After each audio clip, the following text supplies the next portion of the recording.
Hey everybody, Grumbles here, with the first episode of 6 to 12, a new series of short Warthunder videos I plan to release on a semi-regular basis.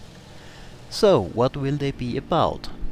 Well, one question that I get a lot, and not just me but other YouTubers as well, is what do I do if I got someone on my 6? So I thought I'd dedicate a few videos to showing some examples of getting someone from your 6 o'clock position to your 12 in front of your guns. Now this is not meant to be a full step-by-step tutorial, more a commented showcase. So first of all, let's take a look at the most common reaction to having a bandit on your tail: a straight up turn. Now this can work of course, if you have the more maneuverable plane, but also has a few drawbacks. As I have just said, it depends on having a somewhat maneuverable plane, and even if you do have one, the guy on your tail could use maneuvers like the high yo-yo to stay on your tail anyway. Also, by turning tightly, you might show your opponent the upside of your plane and give him an easy target to hit with a deflection shot. So there are a few good reasons to try something else.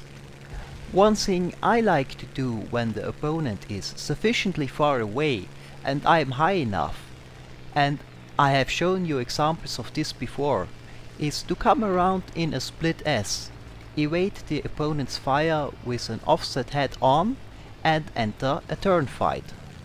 The drawbacks of this method are of course, you need enough distance from your opponent and the ground to start it, as well as some confidence in your ability to avoid a head-on with a defensive move and win the turn fight afterwards. However, by starting the turn early in the offset head-on, you can get an advantage if you time it right. You can be halfway turned around by the time your opponent passes you. Now, if the guy on your 6 is closer, another good way to turn the tables is to make him overshoot using moves like barrel rolls or scissors. This is, in my opinion, the most elegant as well as best looking way of doing it. So, let's take a look. Here I have a MC200 on my tail.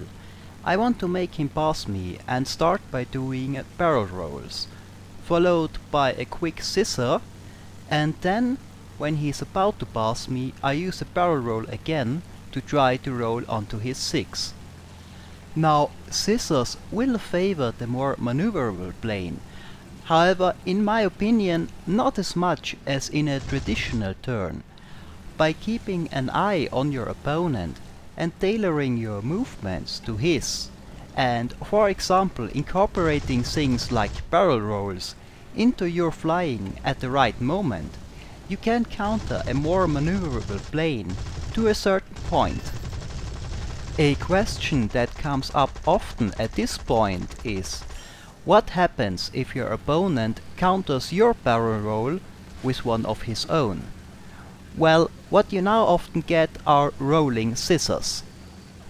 Like scissors, they favor the better turner a bit, so if you are in a rolling scissors battle with a better turning plane, you might wanna think of something to give you the edge.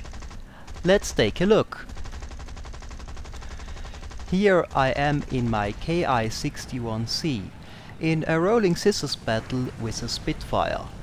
As I said, rolling scissors favor the better turner. So what I do is I break out of the scissor, nose down a bit to gain some speed, and when he comes around for the next pass I pull up sharply in a wide barrel roll that makes him pass me, and then I roll back down on his tail. Now you can of course do things like cut your engine to try to make your opponent pass you. Some even drop their landing gear. Those are viable tactics, but I personally don't like doing this unless absolutely necessary. For my preferred playstyle, I like to have as much energy and speed as possible to burn in maneuvers. So I prefer using pure maneuvering without cutting the engine whenever possible. Here is another example, my BB1 versus a MC202.